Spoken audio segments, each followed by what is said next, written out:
Well, you have been listening to OC Radio Rainwave, OC Remix Station, and now the main spectacle. Me, Mario.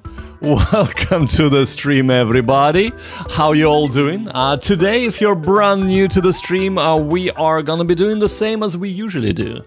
We're gonna start with some very quiet, primarily me not blabbering on, kanji study. We're gonna move on to doing kanji on Anki, basically reviews of what we have studied before. I will be taking questions after that. I will introduce you to a Comprehensible Japanese channel. We have been doing a few channels that are my level. Today, Rejoice. It's gonna be N5 and 4 levels, so it's gonna be very, very beginner friendly. And then, hopefully, we're gonna have a bit of time to spend with Ace Attorney, Phoenix Wright Ace Attorney. All in Japanese, of course.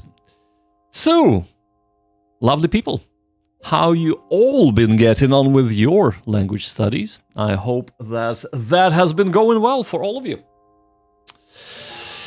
But, so a couple of things. First of all, if you would like to vote for the next song that is coming up, you can go to Radio Rainwave or OC Radio Rainwave and vote. You will get a choice of 3 different songs. The songs will be throughout the stream, apart from when we're playing the Ace Wright, or Ace Attorney, should I say, and whenever we are listening to a Japanese comprehensible input. All right. On that note, if you've all been doing well, how about we get started with the main deal? We're gonna dive into kanji now. All right. Without any further ado, I will and get the kanji going. So if you're new here, just kind of to set your expectations, I will be very quiet for the next, 10 or so minutes. While I go through the kanji, I'll be reading, writing them down, and reading some words. And if you have any questions, always happy to answer them, but I will be answering them after I'm done with kanji. And then we'll move on to Anki, and again, I'll try and do Anki, and then answer any questions that might come up. On that note, pull up your favorite chair, grab your favorite Japanese study material, and let's dive in. All right.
Thank you for the follow, Fakasa. I really do appreciate that.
Aravind Soma, welcome.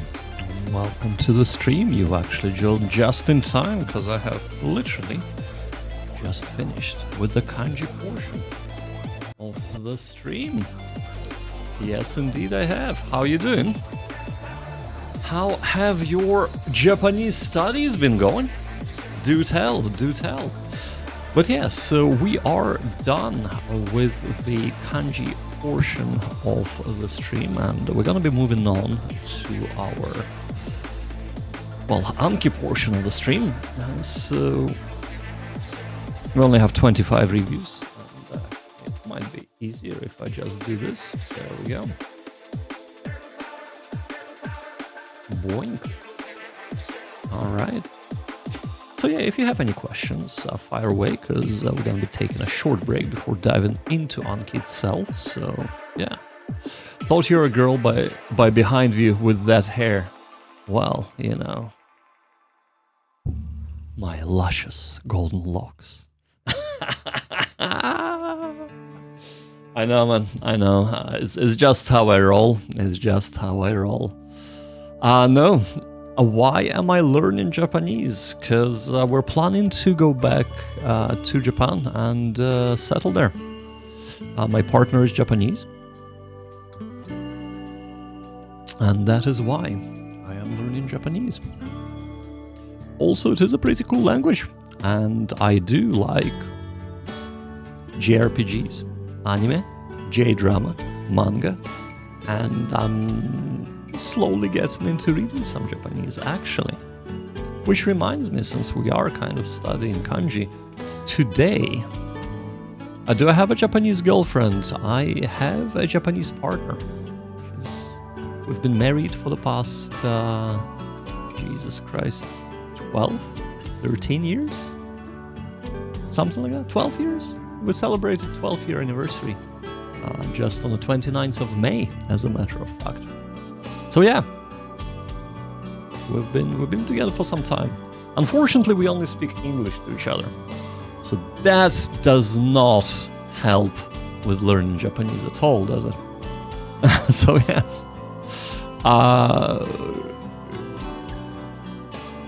I am married. Yes, that's right. That's right.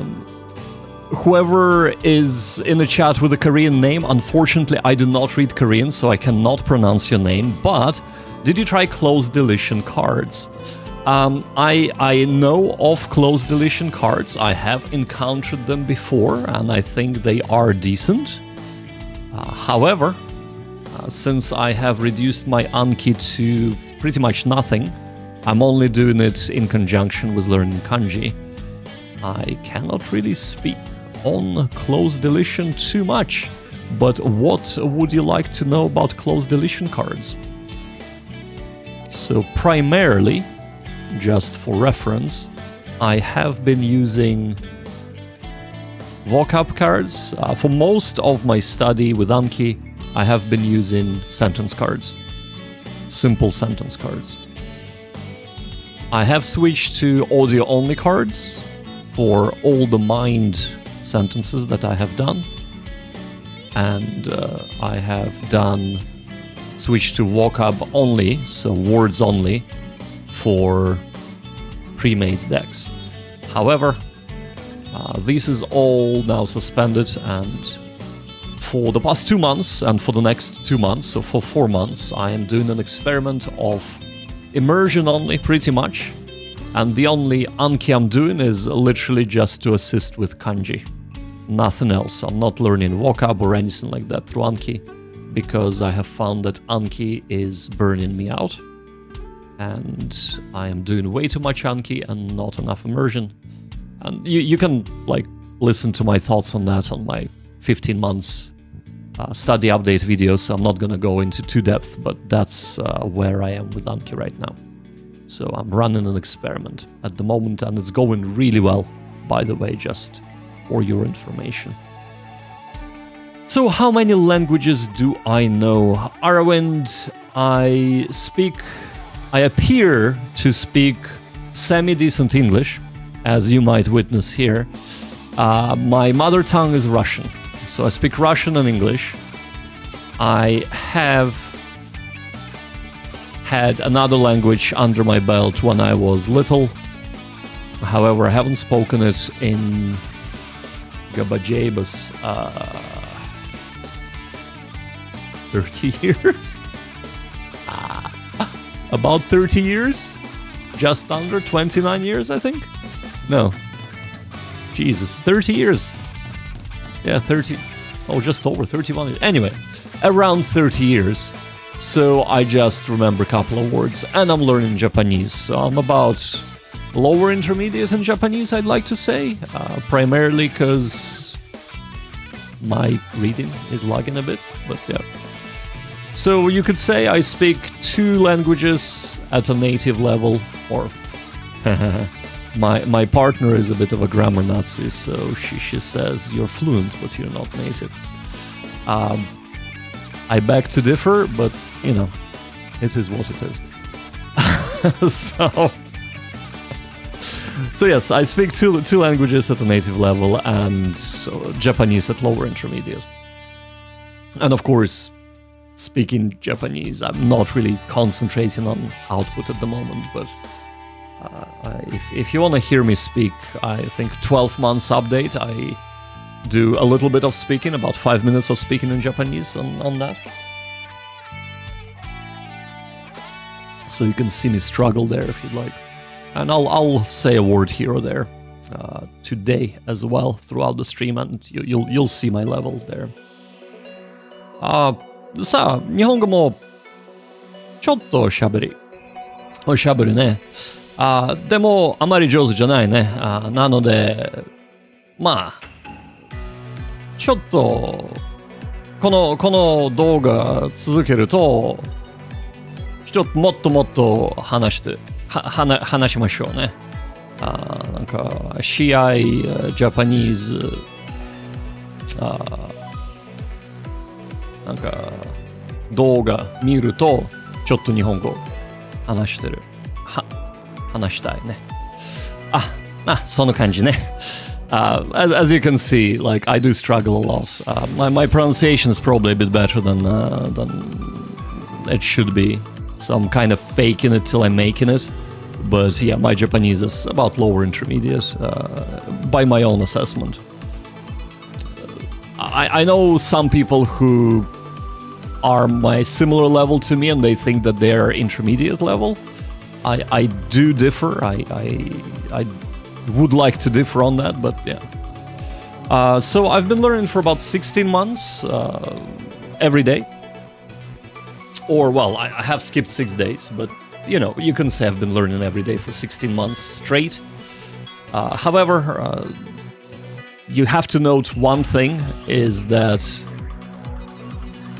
I have lived in Japan for 3 years previously, even though Japanese wasn't really my main concern when I was living there. So when I lived there for 3 years, I reached maybe advanced beginner, so definitely much lower level than I am right now.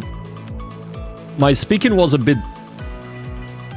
Okay, my speaking right now is definitely better than my speaking back at when I lived there.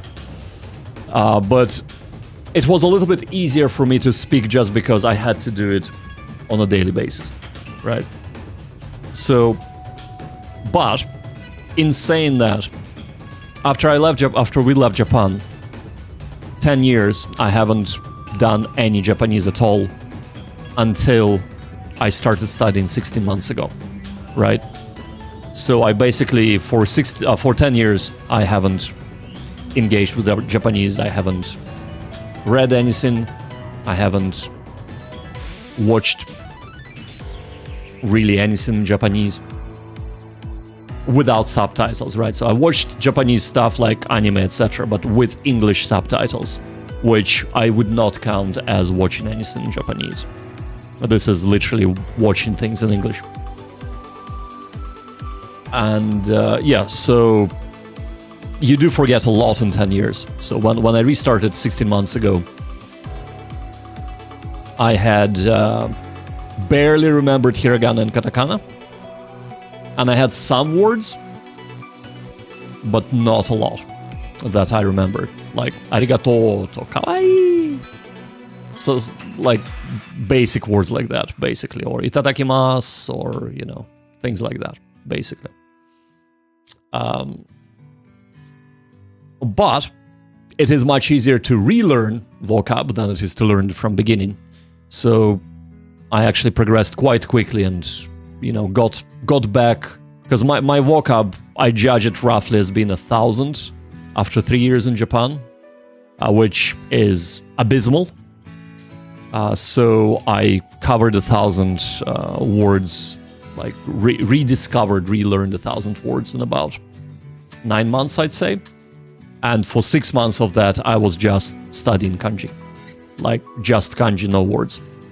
So, in 3 months, I would say I relearned the vocab that I have lost. So, where am I now? Aravind, I live in UK right now, but as I said, we are planning to move back to Japan, and that is why I'm studying Japanese.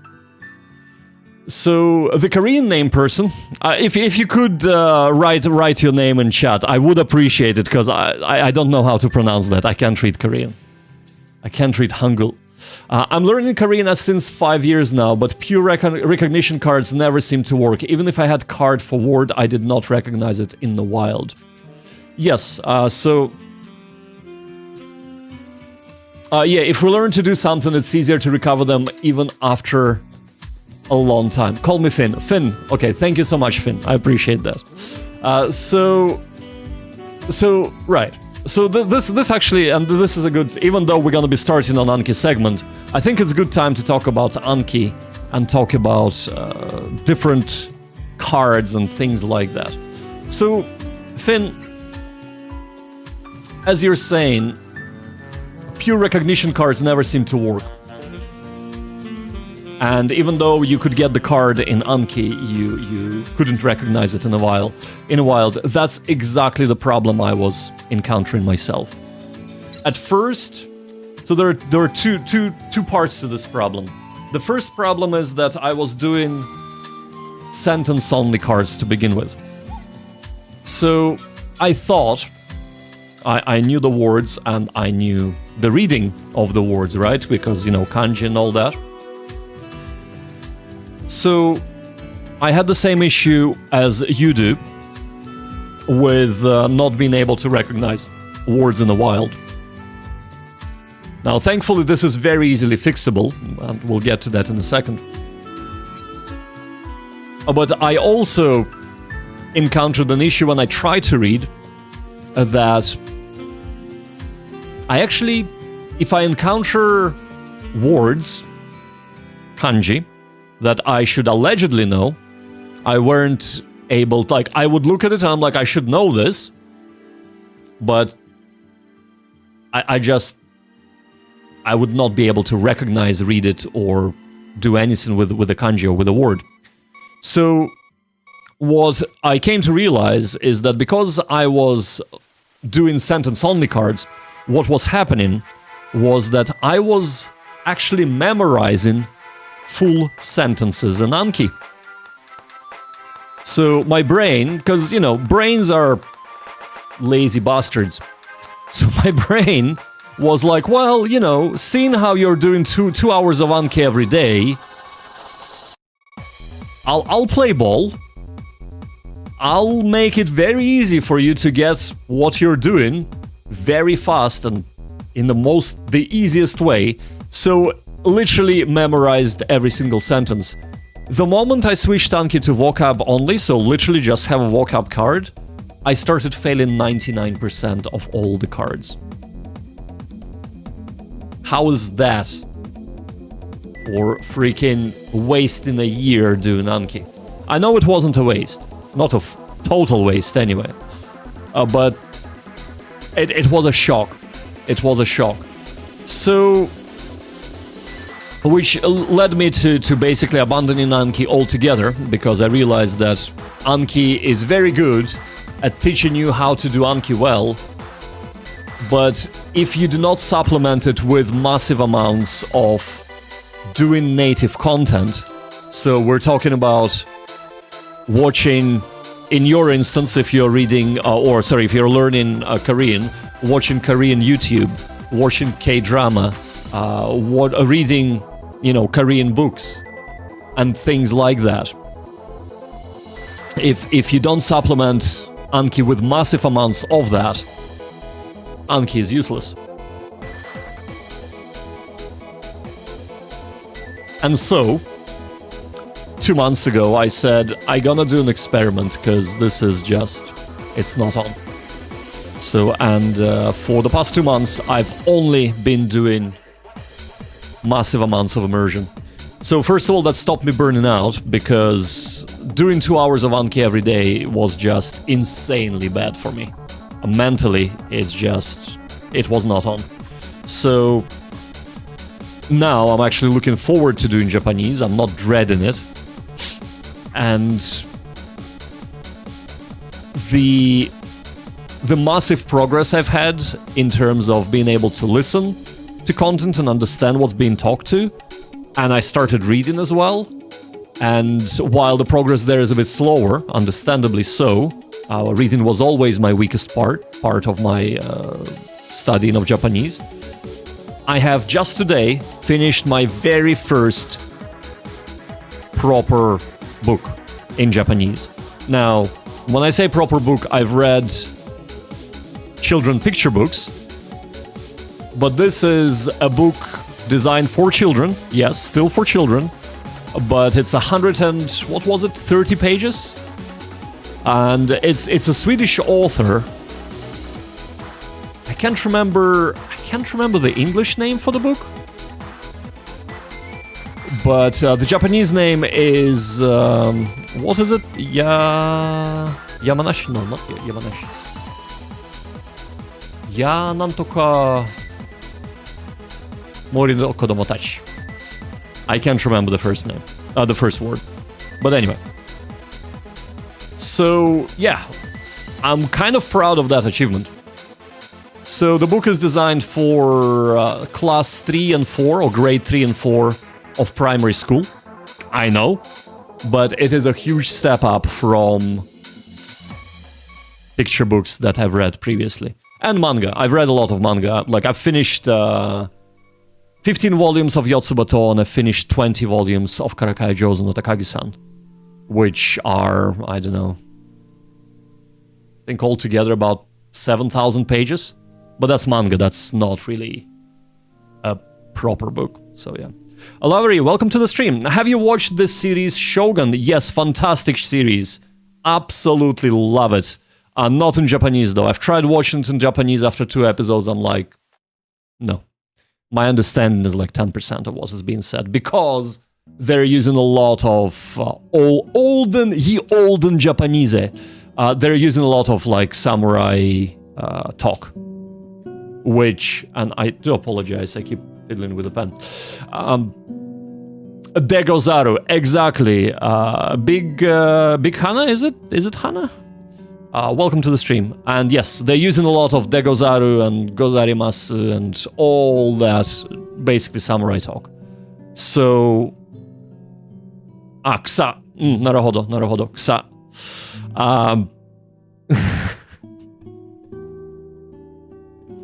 Yes.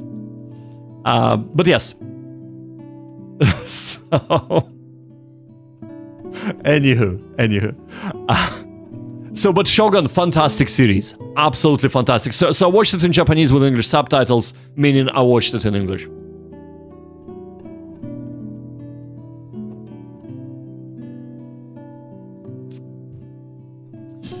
So yeah, that's where we are.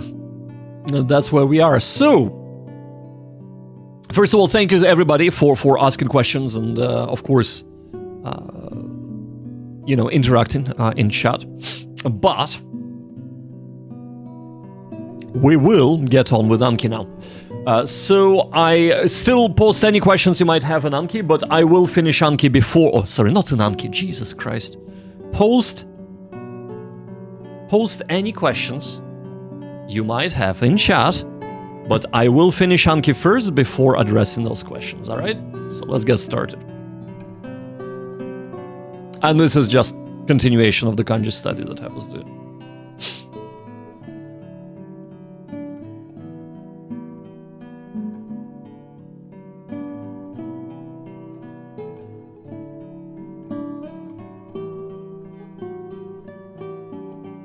So if you're wondering what I'm doing, I'm basically, so there are two parts to this. First, I'm trying to remember the meaning of the kanji, and second, I'm trying to get the readings, right? So I'm trying to read these words on the left. The way I fail myself, if I cannot either remember the meaning or one of the readings, whether it is kunyomi or onyomi, I will fail the card. If I get the meaning and either kunyomi or onyomi, so basically be able to read one of the words, I pass it and would grade myself either hard or good, depending on, of course, whether it was good, like normal, or hard for me. So that's what I'm doing. So I'm not trying to. So if I can't read, for example, this word, I'm not trying to like fail. I will not fail the card, as long as I could read like kuraberu, for example. I would say that's fine. That's me done with this card for today.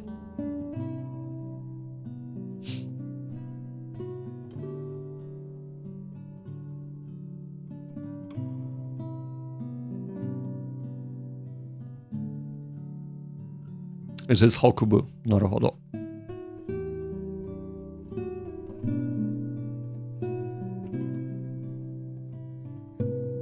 Ah, there we go, Big Sa. There we go.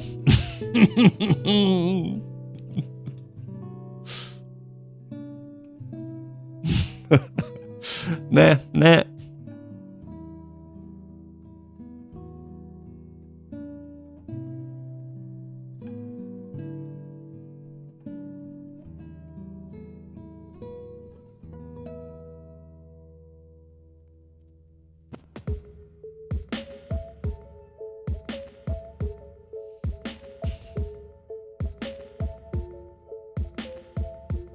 Ah, Washa. It's interesting. Sometimes I read the word. I'm like, yeah, this reads as va, this reads as sha, or sha, and then I'm like, well, it's speaking self or speaking person. So does that mean a person who's speaking? And funnily enough, it does. It does mean speaker. But yeah, sometimes here I'm not sure like what's the meaning of the word, even though I can read it, right? So, which is totally natural in Japanese.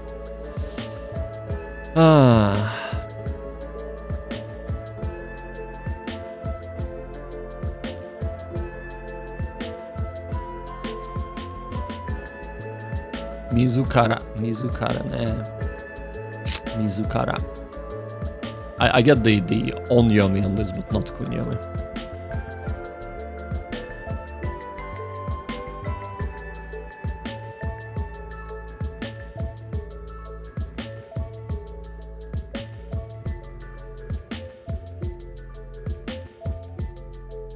Saru, it is saru. Naruhodo.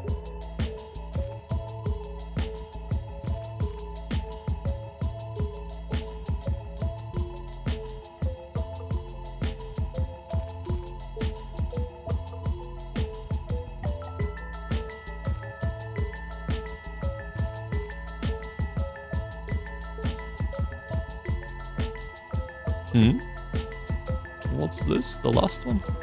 Showaru. Ah. Soka.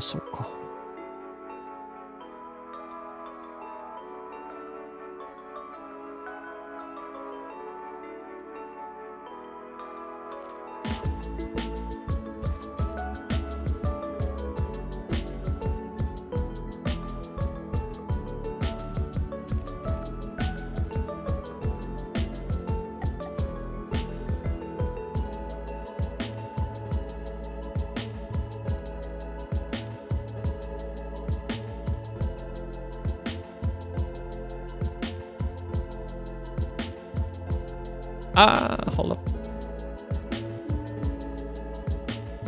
I wanted to check.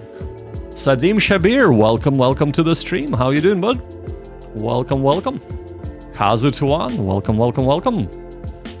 How you doing, guys? Seinen gappi. Seinen gappi. Sokka, sokka.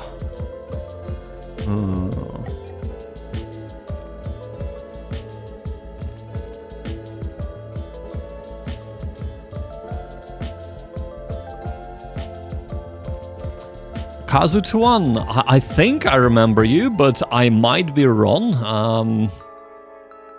We do get quite a few people. But yeah, I don't want to lie and say I remember you for 100% certain, but your name sounds familiar.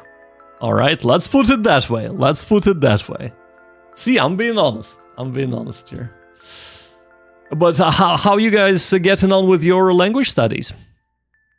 Let me know. Let me know in the comments.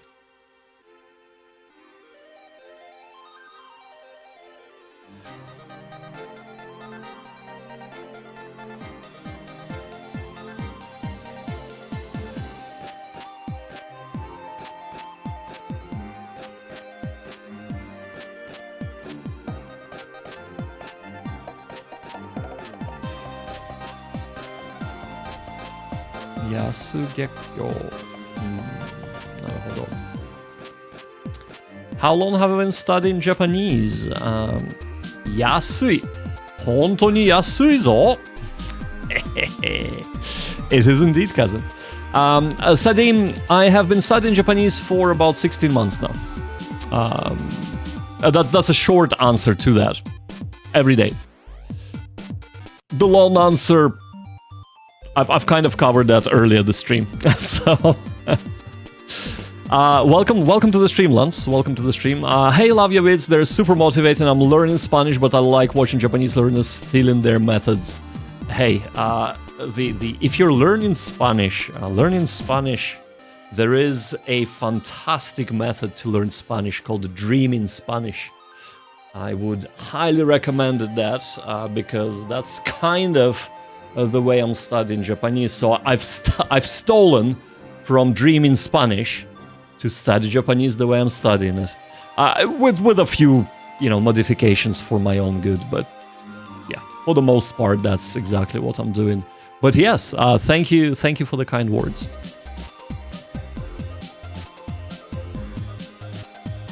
Seishun da yo ne.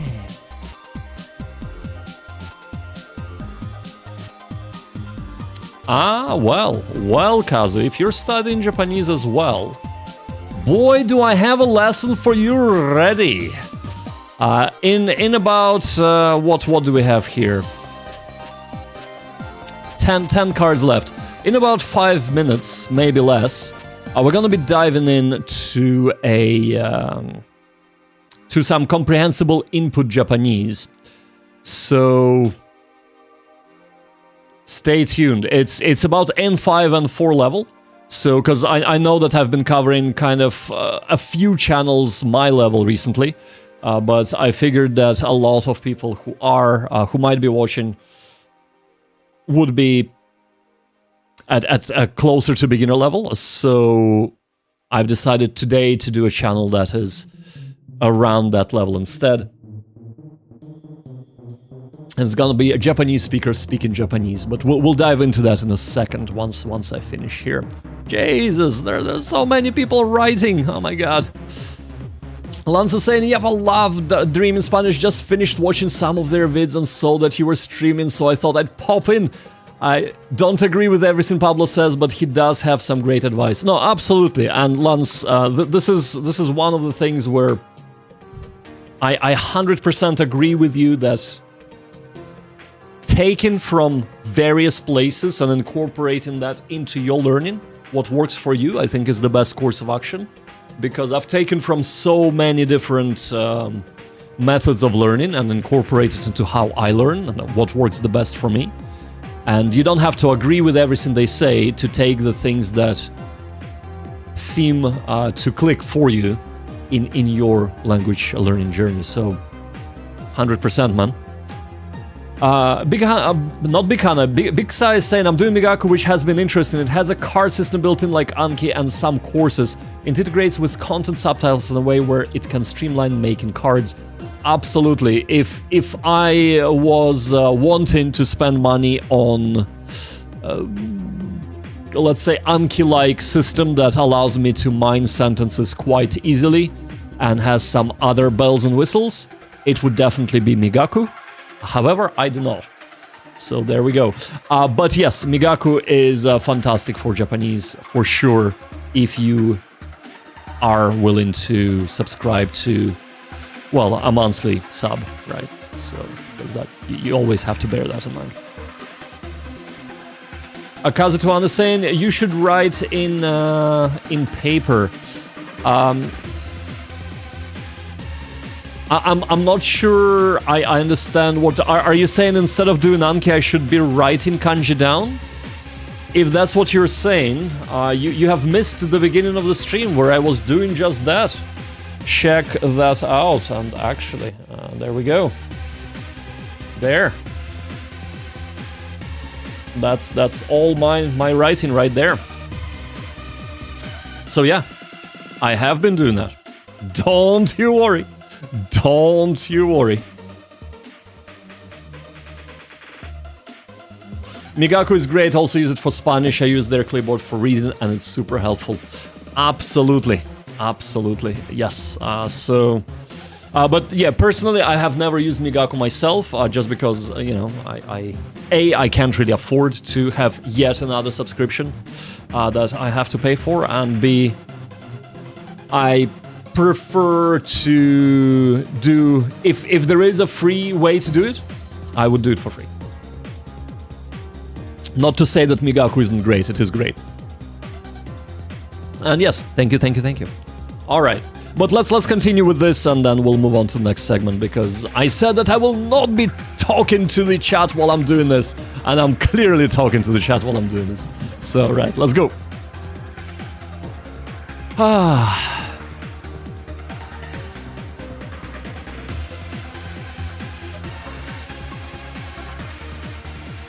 作成する。なるほど。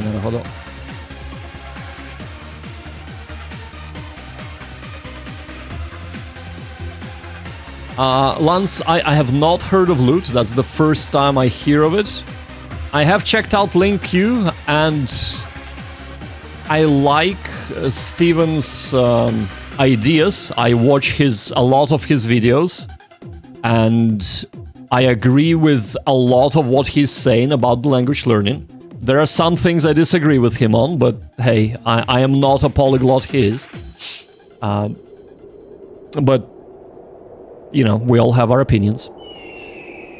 But LinkQ as a learning platform, I've subbed, because you can sub for free, right? Or I didn't sub, I've registered account and I went in.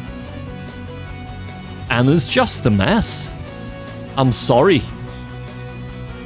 I looked at it and I'm like, what the hell is this? This is just like, mechakucha. UI is just so bad. It's... Yeah, I was actually highly disappointed with LinkQ. I'm still like... Because I've heard a few people sing praises to it. But yeah, after looking at it, I'm like, what is this? This is just... How anybody can think that this is like a good idea. But hey, and yeah, UI is just terrible. It's awful in LinkQ. But I highly recommend if you are learning any language, go and check out it's not what's his name? Steve Kaufman. Steve Kaufman is his name. Go and check out Steve Kaufman's channel. He doesn't need nobody like me plugging his 1 million subscriber channel, but check it out if you haven't already. Fantastic advice for the most part, in my opinion. 99% of things that he's saying I agree with.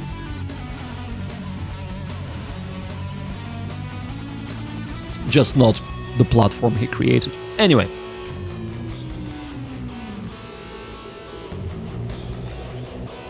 Let me finish this first, guys. Okay. I'll ignore chat for like next 5 minutes while I finish this.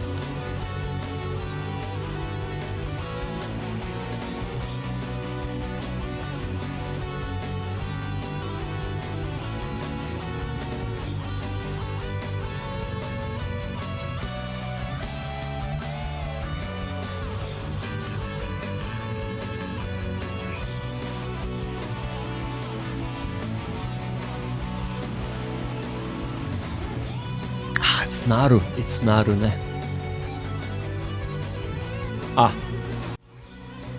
Gomen ne. I do apologize. 失礼しました。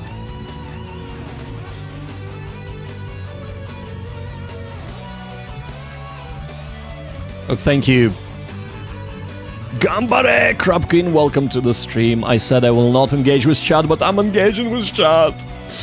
Thank you for letting me know, lads, by the way. Thank you. Also, this is a minty music. What is this? Air-based Mega Man X. Nice.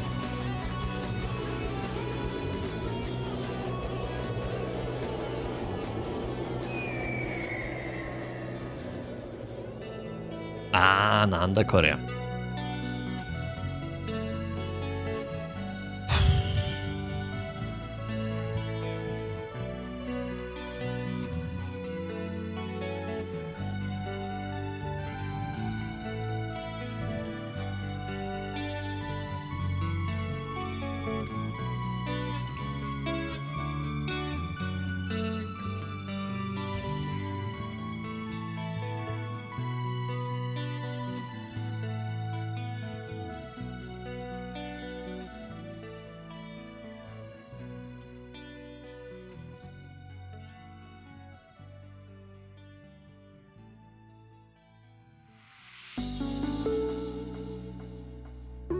Denki-den wa densha denryoku hatsuden?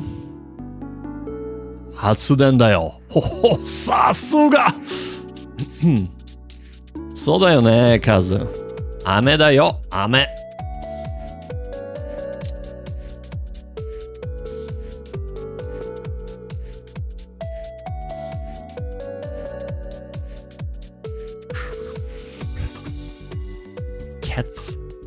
Cats じゃな。でも、ページつけ。なるほど。よしよしよし。ハイテイする was it? I think that's, yeah, 廃止する not ハイテイ。廃止する。捨てれる。廃れる。廃れた。はい、もう一度。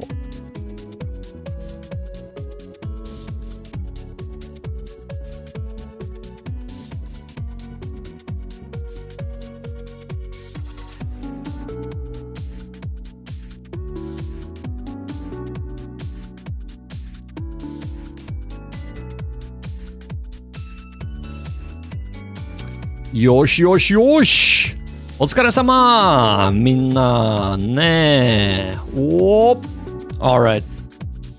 So, ladies, gents, lovely people. So I'm gonna introduce you to a fantabulous comprehensible input channel for Japanese. Well, is it fantabulous? I don't know. But it's good for beginners. So there aren't a lot of, and actually let me bring this up here. There are not a lot of videos on the channel, but I'll let it not stop you. So the name of the channel is Kaz Japanese. Poor guy only has 2,000 subscribers. Help brother out. Help the brother out, will ya? So, go and sub to the channel if you enjoy what the person is doing. Primarily, what he does is walking around. I think he lives in Kyoto or near Kyoto, and he walks around and talks. Now, in the first video, he talks about him being awkward at speaking, and the reason why he started doing this is for him to learn how to actually converse with people properly. He's an introvert. I can relate. I know! Would you actually have guessed that I'm an introvert? Yeah, well, it's easy to talk to the camera. Anyway, So let's not hold that against him. But he's a native speaker, and of course he talks quite slowly and very easy to understand. So he only has 28 videos up. He only started 2 months ago, but I enjoy the content he does. So let's dive into one of his videos. And let's do it this way, just so that if you're interested, the link to his channel is in the description of the stream, as always, so go and sub to him. But as an example, we're gonna do... Let's do the video why I like stone sauna, shall we? Let's go. So before we get started, no more music. All right. So we're gonna remove that. And yeah, we are ready to roll. Yeah. So yeah, this is kind of perfect for beginners. So what I would advise you to do is when you're watching it for yourself, of course, there are subtitles. He bakes in subtitles at the top. Of course, you can always click on the YouTube subtitles as well and enable them and make sure they're in Japanese, not English, and try and read and listen to what he's saying. So N5 and 4 level. I will shut up now, and we will immerse in Japanese. Let's go. 皆さん、こんにちは。こんにちは。カズです。今日も外に出て、ポッドキャストを撮りたいと思います。今日は河川敷に来ています。私の家の近くの河川敷です。今日は天気がすごくいいです。散歩にちょうどいいです。では、今日のポッドキャストのトピックを紹介します。はい、どんなトピックですか？今日は岩盤浴について皆さんにお話しします。岩盤浴。皆さん、なるほど。岩盤浴知ってますか？よく知ってるよ。岩盤浴に行ったことはありますか？行ったことがあるよ。岩盤浴とは、サウナみたいな、サウナに似ています。石のサウナです。英語ではストーンサウナと言います。私は岩盤浴がすごく好きです。岩盤浴が好きな理由は気持ちが良くていろいろなことができるからです。岩盤浴の部屋には漫画がたくさん置いてあります。ああ、本当？マッサージチェアもあります。横になって寝ることができたりして、私は3時間ぐらいはそこにいます。すげえ、長いね。そこにパソコンを持ち込んで仕事をしたりしたこともあります。そうだよね、ズースさん。岩盤浴で汗を流すことだけではなくて、漫画を読んだり、マッサージチェアに座ったり、いいね。お仕事をしたり、羨ましいよ。いろいろなことができるから好きです。本当に羨ましいよ。また、岩盤浴では汗をかいていろいろ考え事をしたりします。だよね。そして一番好きなことは水をたくさん飲むことです。え？たくさん水を飲んで汗をかくことですごくリラックスできます。うん、なるほどね。体の中の汚いものが全部外に出るような気がして、すごく気に入っています。今、空にヘリコプターが飛んでいます。ああ、そっか。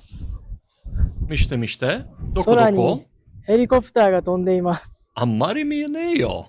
うるさいですから、ポッドキャストにヘリコプターの音が全然気入っていにしないでよ。るか、すごく気になります。ヘリコプターの音が全然聞こえねえよ。岩盤浴に全然大丈夫。話を戻します。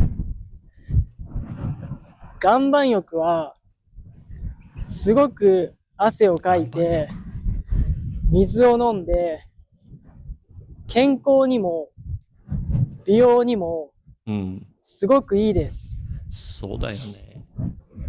すごくおすすめです。皆さんも岩盤浴へ行ってみてください。はい。というわけで、今日のポッドキャストは、私が岩盤浴が好きな理由についてお話ししました。風が強いな。風で髪の毛がすごいことになっています。髪の毛がぐしゃぐしゃです。皆さんも岩盤浴に行ってみてください。心も体もリセットできるので、すごくおすすめです。はい。それでは、今日のビデオポッドキャストを終わります。今日も見てくれてありがとうございます。では、また会いましょう。バイバイ。Boy, boy. Well, I hope you enjoyed that. So that has been Kaz Japanese. If this is your jam, as this is your level, he has various topics, etc. He goes traveling to different places, like he's in Philippines there, back in Japan, has different topics he talks about. There aren't a lot of videos, but he is releasing a video, if I'm not mistaken, every week. So yeah, definitely cool channel, cool dude. And subscribe. As I said, the sub link is in the description of this stream. Go and check him out, yo. Right. Zeus, by the way, welcome to the stream. I know I kind of did not acknowledge you there, but I kind of did. And yes, Nanka, Ganban Yoku? I think that was the name of Stone Sauna. Ganban Yoku wa 本当に気持ちいいよ。すごい気持ちいいよ。なので、maybe もしかして、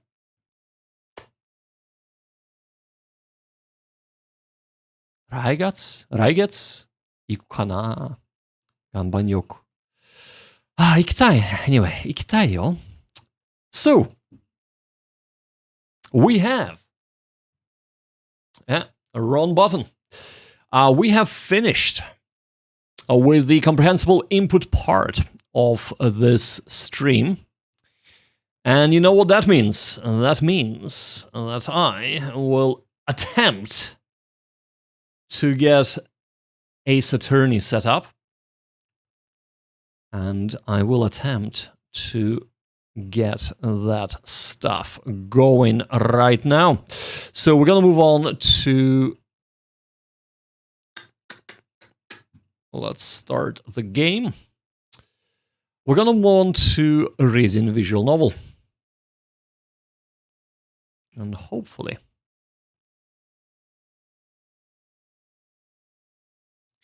it's not going to be too difficult. Last time it was a little bit challenging. Also, hopefully, the text hooker will hook the text straight away. So let me change the scene. We have everything set up here.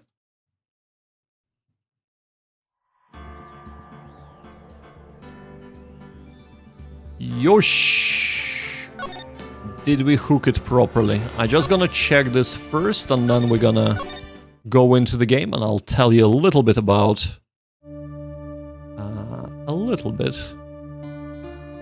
Yes, it's hooked. Alright.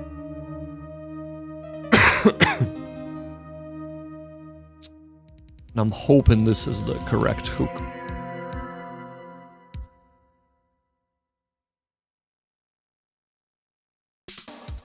こんなことで誰かがやったことをなんとかなんとか Alright. We have hooked it correctly, so we can go back and load our save now. Alright. So previously on Ace Attorney, so... Yes. Can we go back to... Hi. Yosh.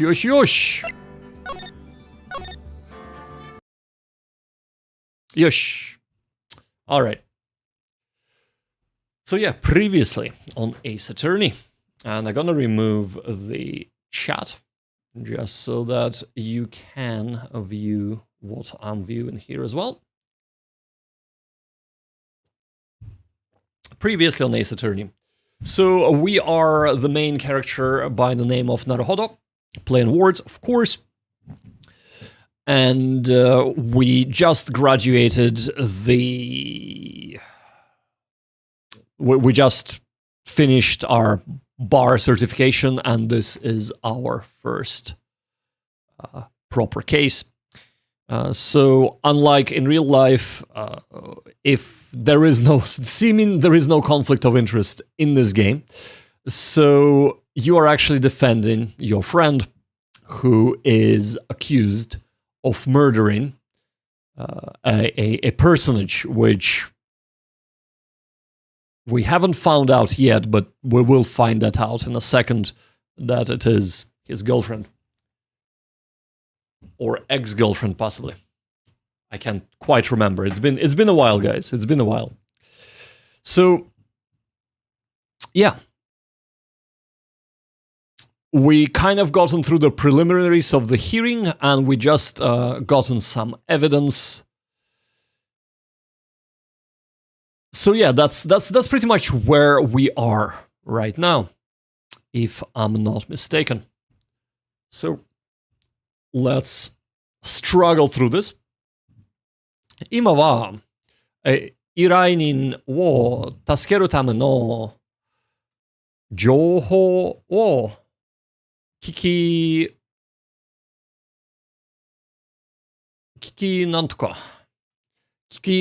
逃せないこと。OK。はい。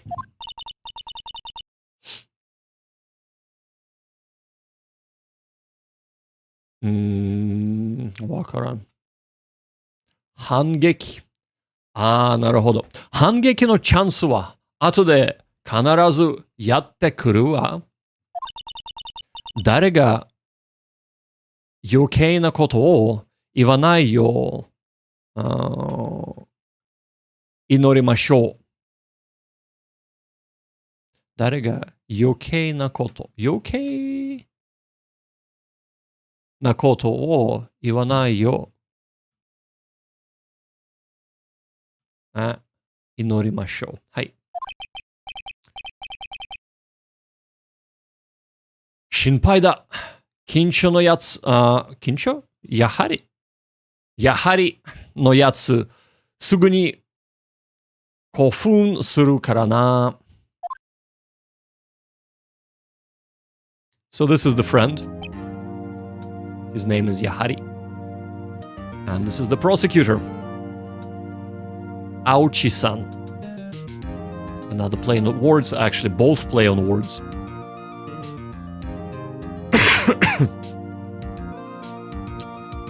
Because the main character is named Naruhodo, so that's kind of...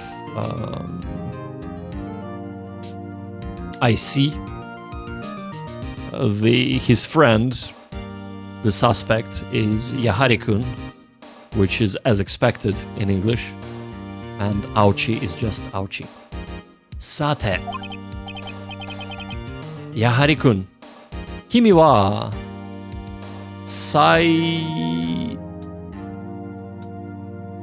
Saisho? No, Saikin. Saikin? Saikin... 被害者に振られたそうですね。振られた、I assume dating? dumped. 振られたそうですね。なんだこら！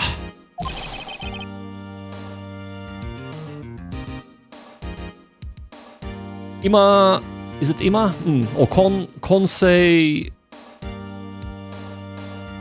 今世紀最大のカップルに向かってなんてことを。はい。いきなりかよ。いきなり。いきなり。なるほど、なるほど。ただ、最近電話に出なかったり、会うとしても、断れただけだ。なるほどね。なめんな。なんとか。世間では、そういう、状況、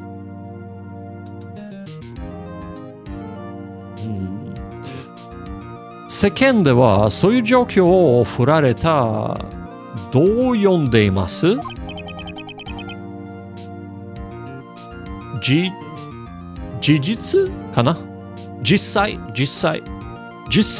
彼女は君をほとられ、ごめんね。Let's try it again. 実際、彼女は君をほったらかして、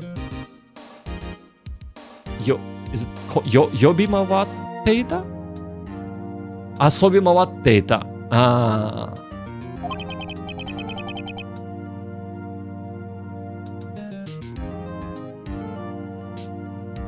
殺害される前の日も、海外旅行から帰ったばかりだったんだよ。なんだと？そんな嘘だ。ほら、信じねえぞ。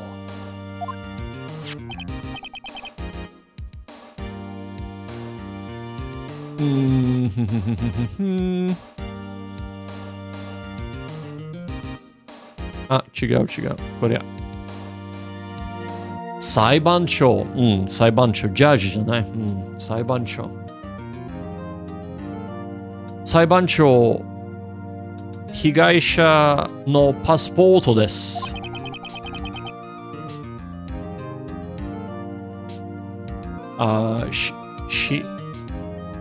死ぬく？亡くなる。なんだ。亡くなる前日まで、彼女はニューヨークに行ったようですね。パスポート。事件の毎日、事件の前、日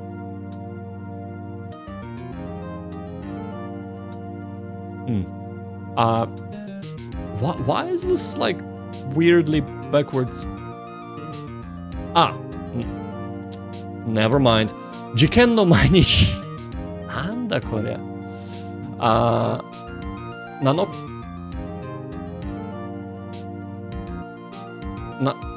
7月30日にニューヨークから帰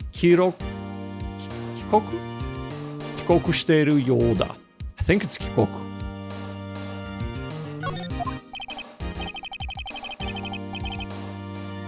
And we can actually have a look at it. Yeah. はい。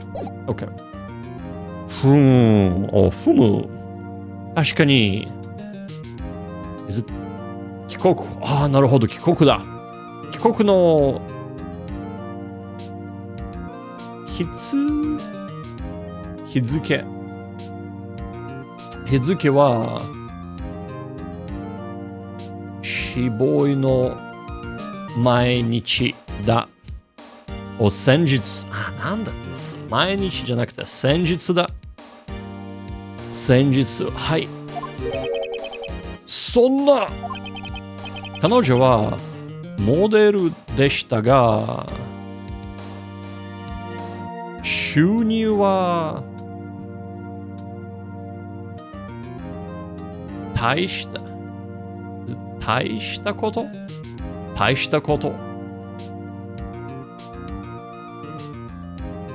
収入は大したことはありません。どうやら彼女にはパパがたくさんいたようです。パパ？お小遣いをくれるおじいさんたちのことです。なるほど。Yeah, it's pretty self-explanatory. He just explained it.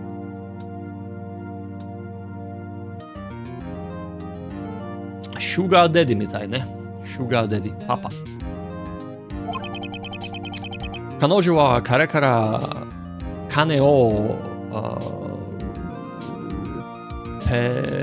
援助してもらって遊んでいたわけだ。なんだって。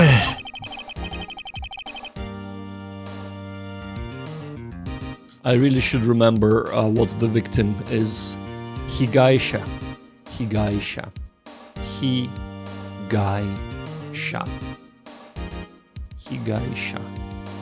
者。被害者。被害者。被害者。被害者の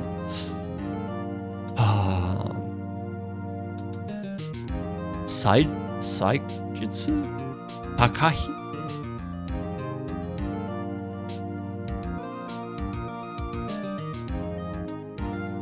被害者の高日かな。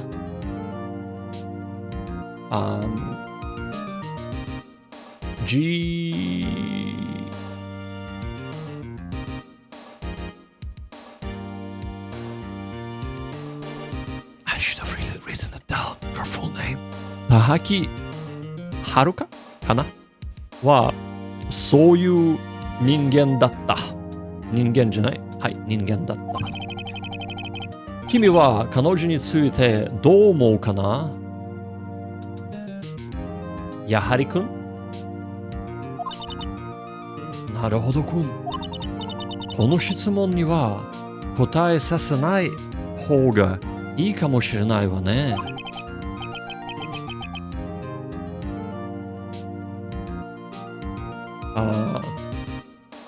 やはりのことだ。とんでもないことを打ち走る口走るかも。どうしよう。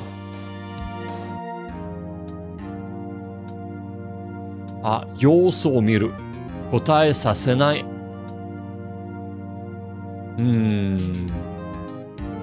さあ、答えさせないの方がいいと思うね。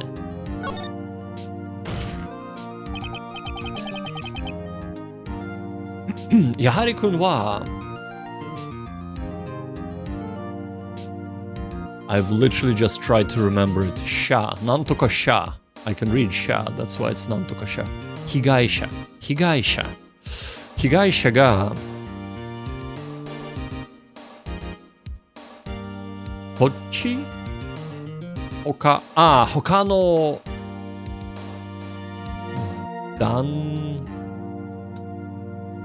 男性と使っていたのは知らなかった。従っては、therefore、従って、今の質問は、事件とは関係ありません。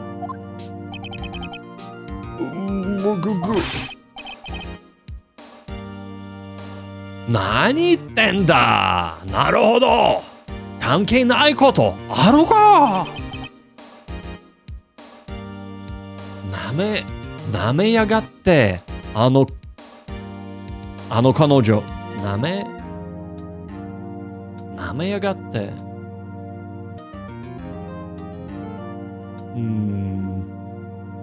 なめやがって、あの彼女。死んでやる。もう死んでやるぞ。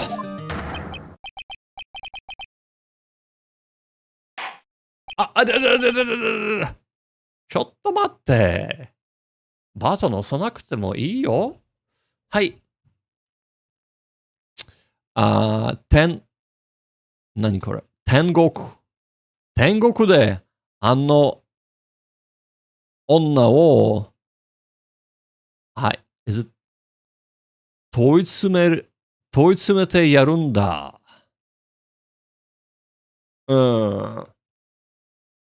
なるほど。では、真理では、真理を続けましょうか。真理を続けましょうか。I really should be reading here, not there, because the text structure sometimes is making issues, but yes. とにかく、なんとか人被告人の動機はお分かりいただけたと思います。とにかく、被告人の動機はお分かりいただけたと思います。So this is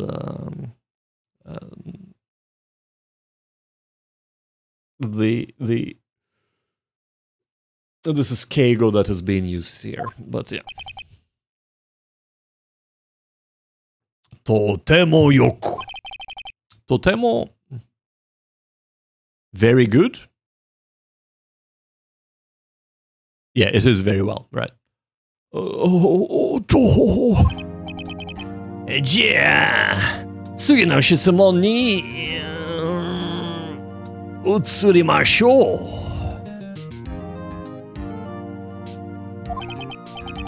事件があった日、君は彼女の部屋に行かなかったかな？どうなのかな？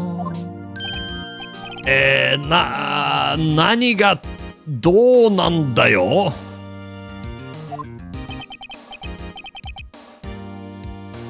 あの様子じゃ、あいつ部屋に行ってるな。どうしよう。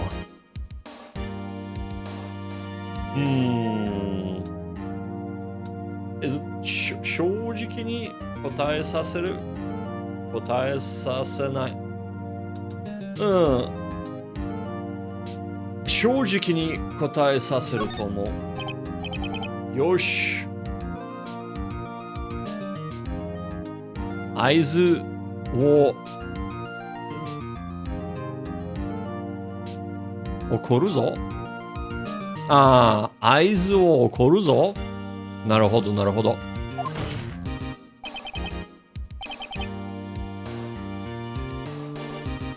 正直に答えろ。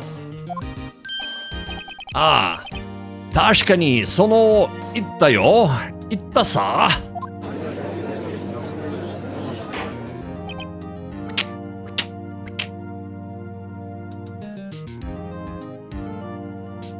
静かにかな。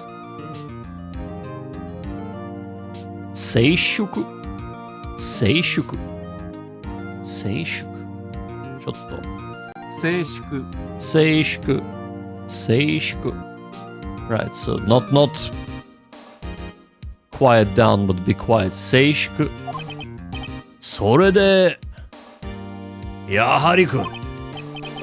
そんな目で見るなような。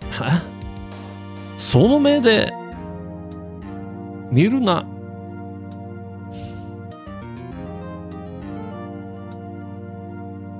そんな目で見るなよな。見るなよな。あんまりわからない。どういう意味？そんな目見るなよな。あいつ留守でさ。あいつ留守でさ。会えなかったわけよ。結局。あいつ彼女ね。あいつ留守でさ。会えなかったわけよ。結局。Thank you for the hearts, by the way.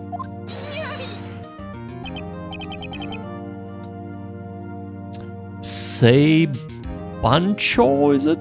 Am I reading this right? Say裁判長。裁判長。裁判長。被告人。裁判長。被告人は嘘をついております。嘘？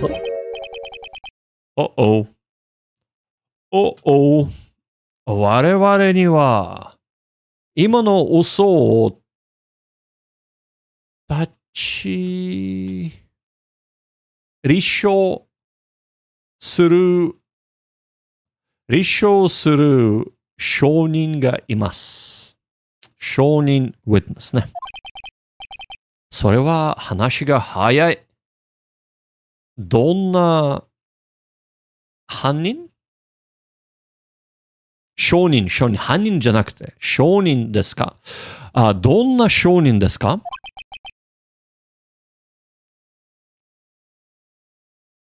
身体？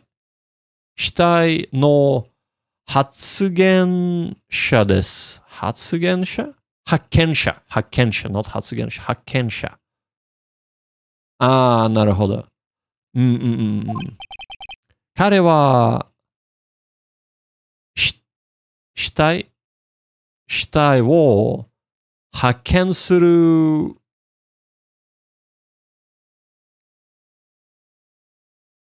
直前に、中国語になった。はい。これからちょっと頑張ろう。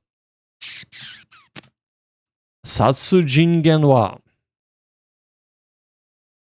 殺人現場。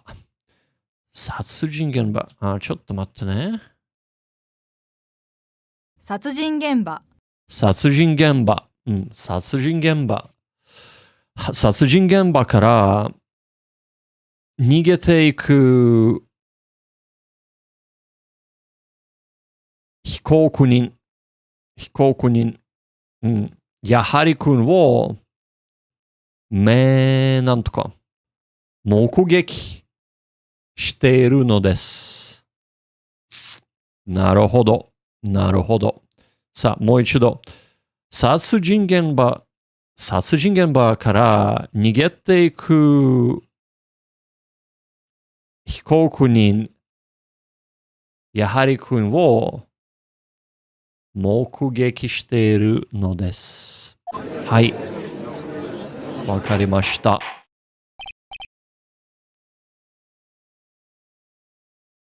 I want to say Shizuka, but that's not what it was.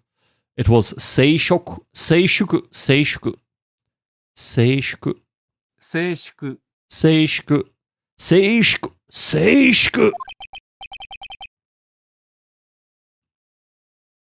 何これ？アウチケンジ。その、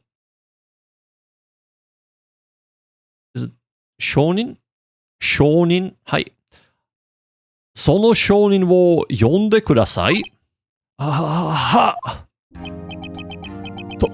とんでもないことになってきたぞ。事件当日なるほど。事件当日、現場さすが。現場のマンションで、新聞の、難しいよ。勧誘をしていた。新聞の勧誘をしていた。なるほど。はい。あの人ね、山の放射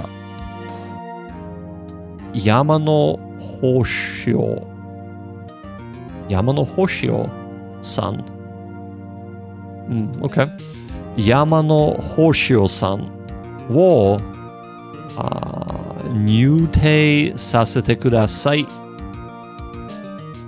And actually, ちょっと待ってね。I'm gonna write that stuff down because I'm already not remembering the name of the victim. So I'm gonna write down the name of the witness. So Yama.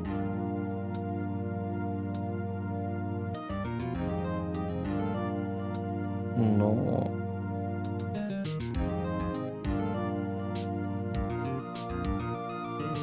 And then we have four.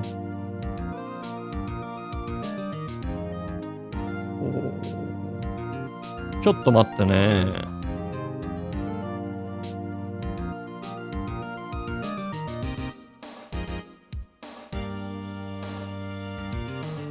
山の宝書。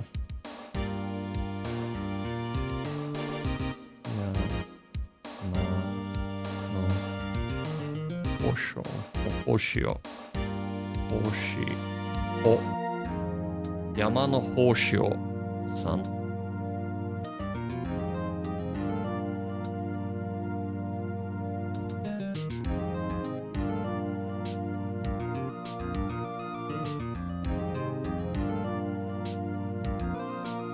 よし。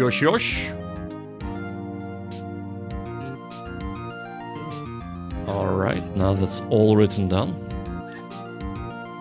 Let's go!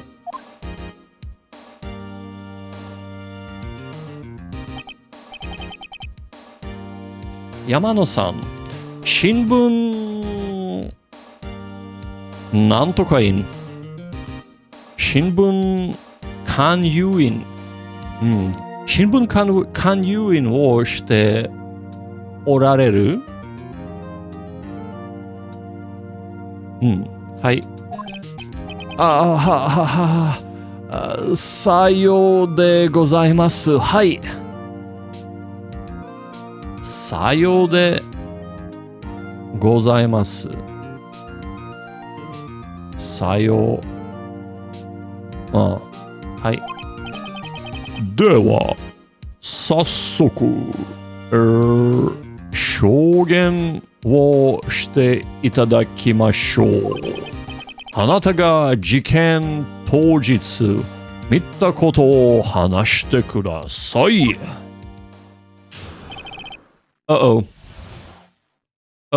何これ。事件の当日目撃したこと。はい。なんとか中。話、なんとか中。うん。はい。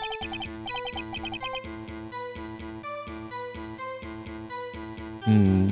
加入しておりましたら、とある部屋から男ができたんです。男は終わってていたドアを半開き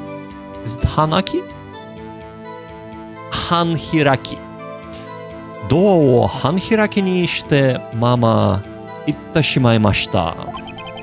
おかしいと思いました。私、部屋を覗いてみたんでございます。覗いで、覗く。なるほど。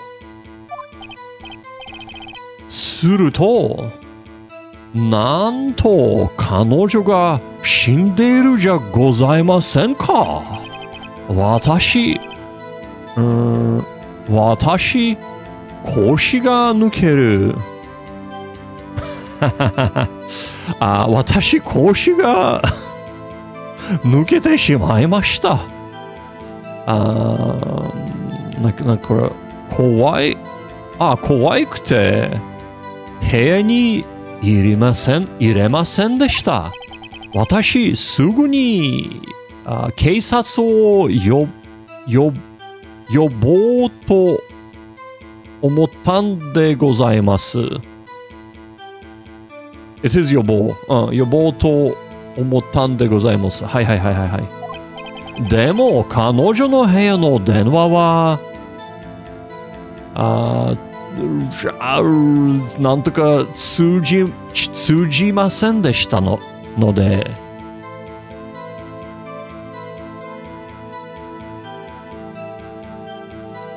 通じませんでしたので、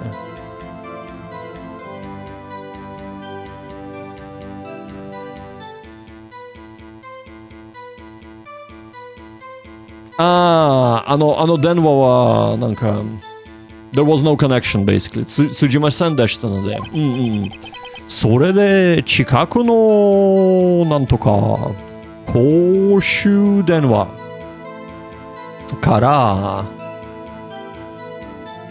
通報いたしました。なるほど。時間ははっきり覚えております。お昼過ぎの2時でした。And I think it will behoove us to write this down for posterity, of course. So お昼過ぎの2時でした。So it's 午後2時に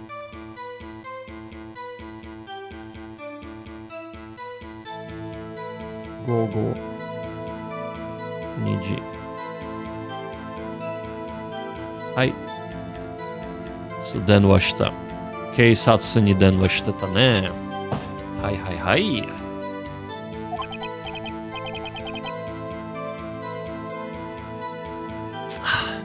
逃げた男は、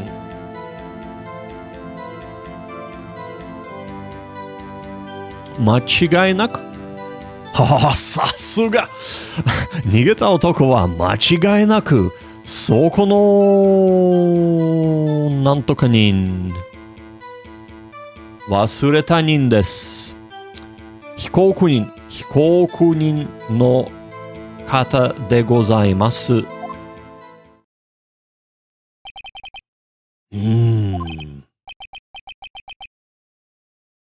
やはり、なんで直接に話してくれなかったんだ。そんなにはっきり見られてちゃ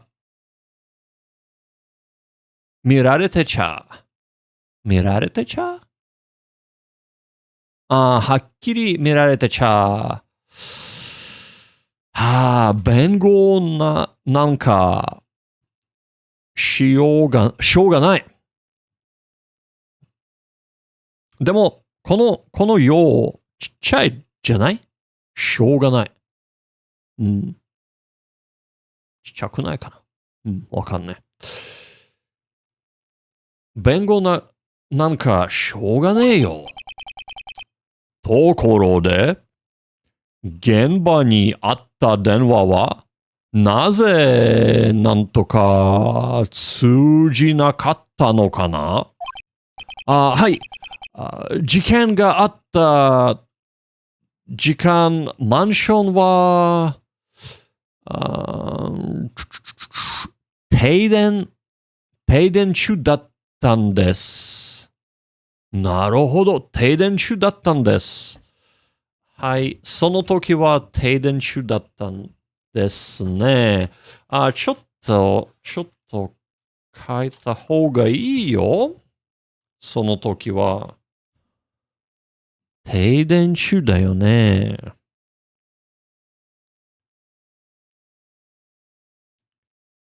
停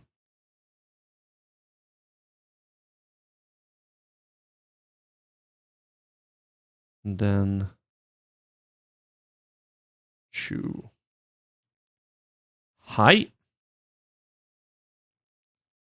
停電中。はいはいはい。よし、次。停電中だったんです。しかし、停電中でも、確か電話は使えるはずでは？はい、その通りです。はい、その通りです。しかし、記者によっては、後期手はcordless。後期の使用です。後期の使用はできないのです。現場で、なんとか、山野さんが手にしたのは、そういうタイプの、そのタイプの式でした？呼気でした。そのタイプの呼気でした。うん。裁判長。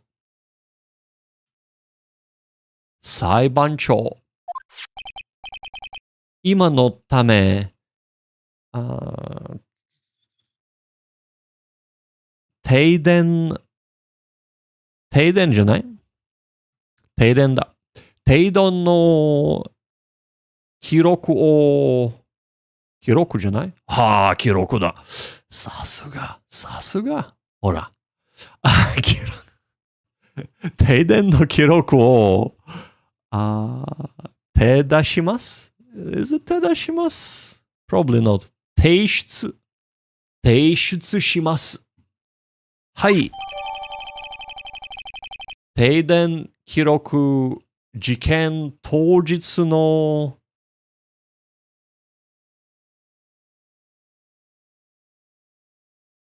午後1時から6時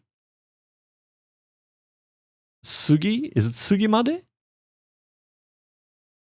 現場のマンションは停電だった。そう、1時からね。はい。なるほど。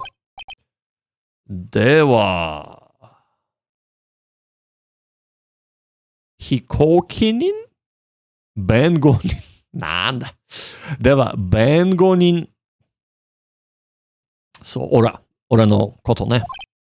はい。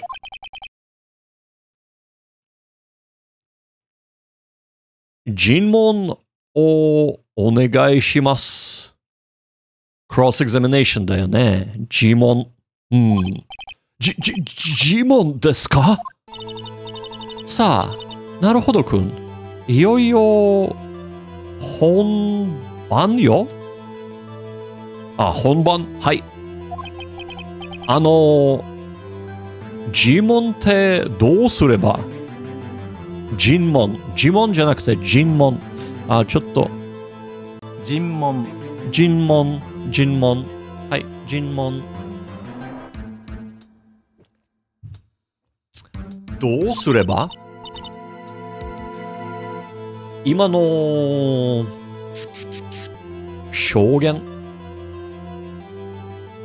今の証言の嘘を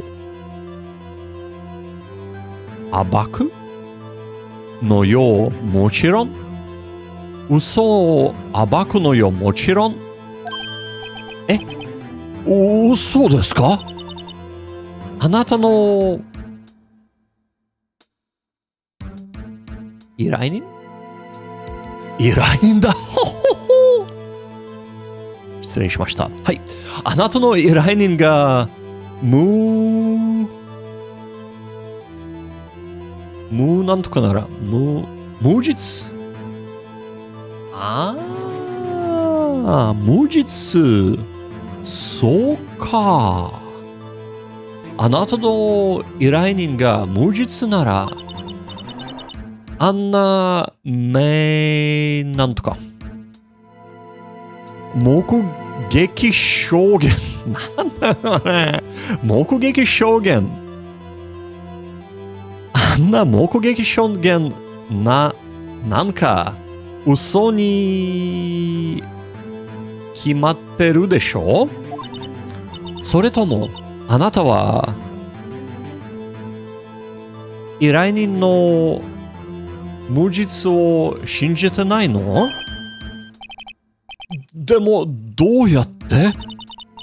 鍵をに切っているのは証拠品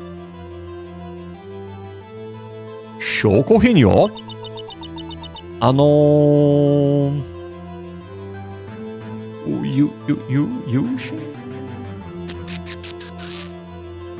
証人。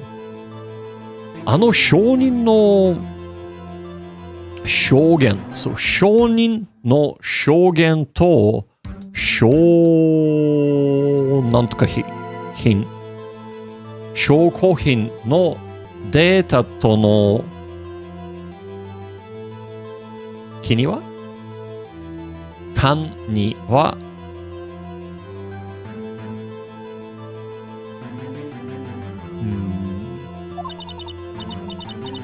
何がなんとか的、形定的、何か決定的な良い違い、食い違い、何が固定的な食い違い、すなわち矛盾があるはず。すなわきというのは、すなわちじゃなくて、すなわち。矛盾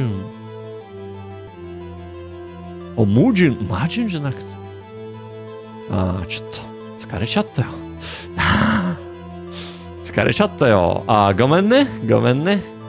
矛盾だよね。矛盾があるはず。はい。まず、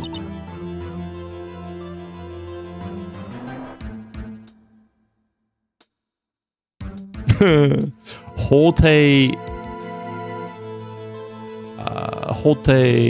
なんとか、記録と、証言で、矛盾している部分を探すの？はい。So、法廷記録と証言で矛盾している部分を探す。そして、矛盾している、なんとか、証拠品証拠品を見つかったら、それを証人に突きつけてやりなさい。はい。タブで、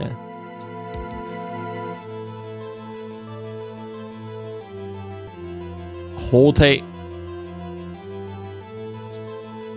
タブで法廷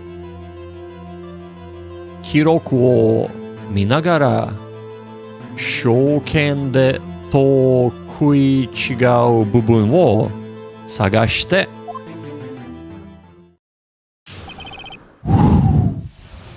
事件の当日目撃したこと。はい。はあ、難しいか。難しいよ。難しい。はい。頑張ります。加入しておりましたら、とある部屋から男性が出てきたんです。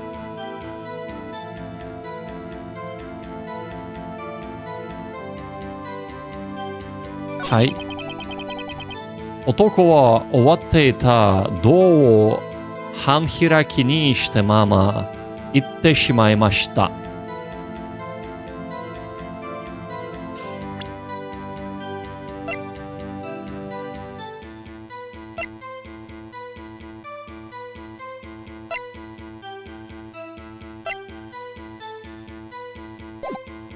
はい。おかしいと思いました。私、部屋を覗いてみたんでございます。はい。すると、なんと女の人が死んでいるじゃございませんか？でも、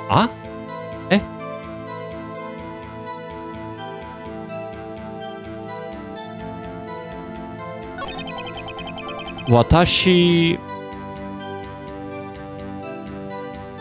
腰が抜けてしまいました。怖くて部屋に入れませんでした。入れませんでした。入れません？入れませんでした。はい。私、すぐに警察を呼ぼうと思ったんでございます。でも、彼女の部屋の電話は、通じませんでしたので、それで、近くの公衆電話、から通報いたしました。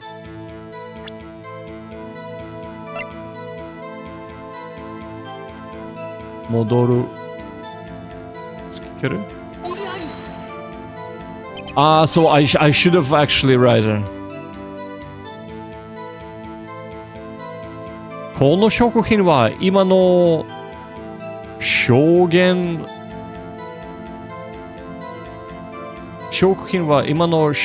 の矛盾をはっきりもっとしています。示しています。はい。その証拠品と今の発見がと関係するのですかな？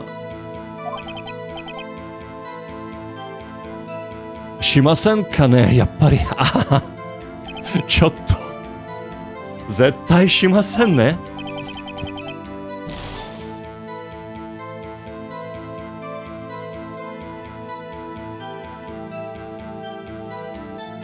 弁護人もっとちゃんと考えてから発見するように。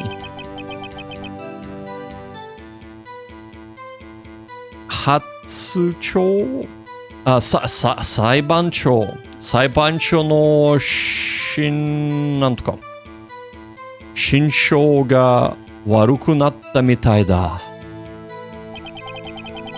それで近くのなんとか電話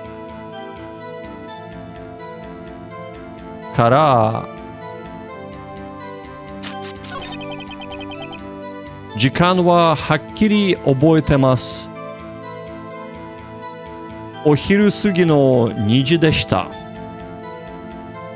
なんで時間覚えてました？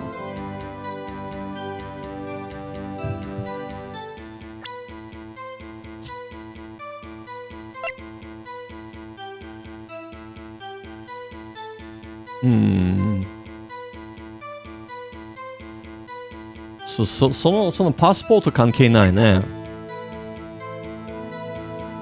覚える人の形をかたどったなんとか大物かなり重い。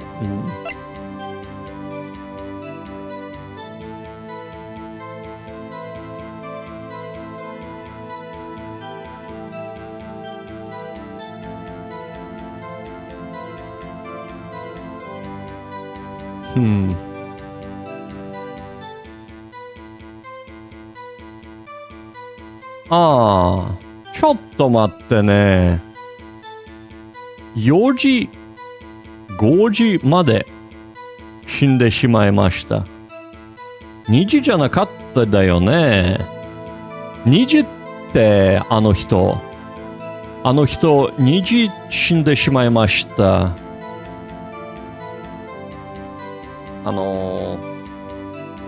天野さんは言ったね。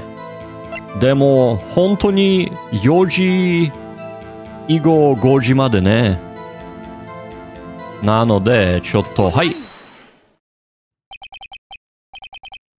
身体を見つけたのが2時間違いありませんか？2時でしたね。確かに。しかしそれはおかしいんですよ。この法廷解放この解放記録のデータと明らかに矛盾していますですね。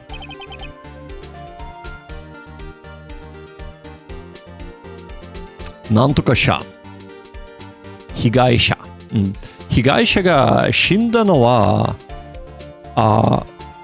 午後4時よりなんか5なんです。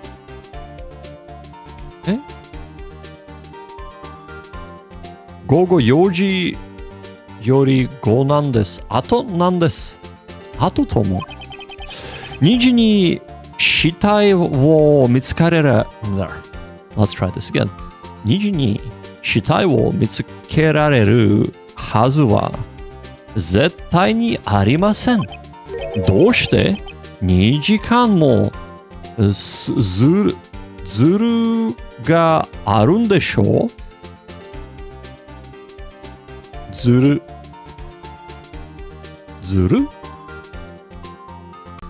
すれでもすれじゃねえよ。ずれだ。ずれ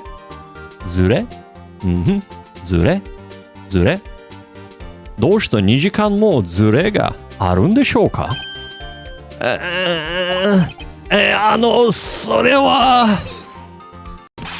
それは些細のことです。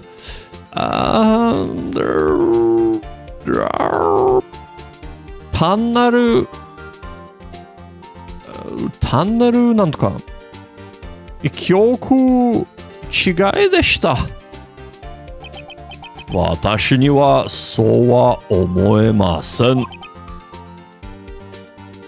山野さん、どうして身体を見つけた時間を2時だと？どうしたでしょうね。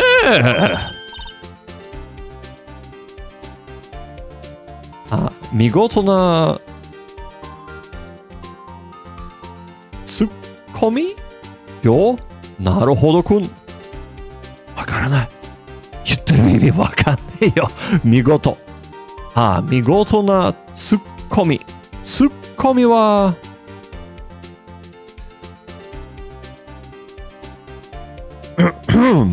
We've definitely 見事なツッコミしちゃった。はい。そうやって矛盾をなんとか指摘していけばいいの？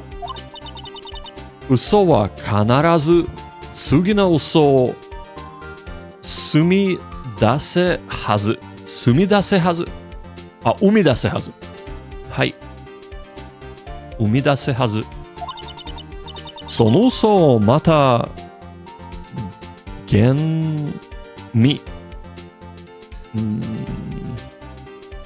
見抜く。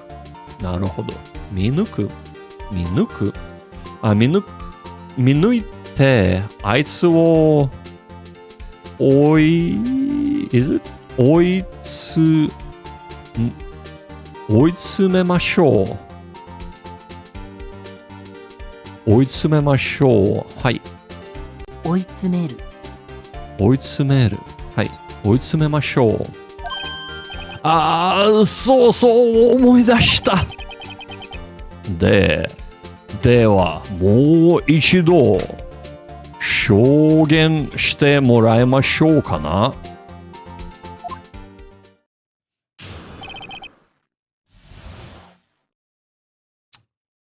On that note, 死体を発見した時間について。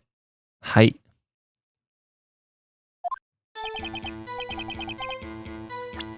On that note, let's just save here.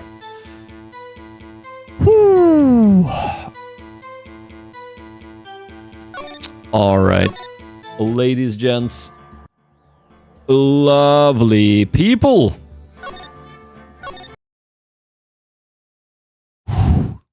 Thank you so much for watching.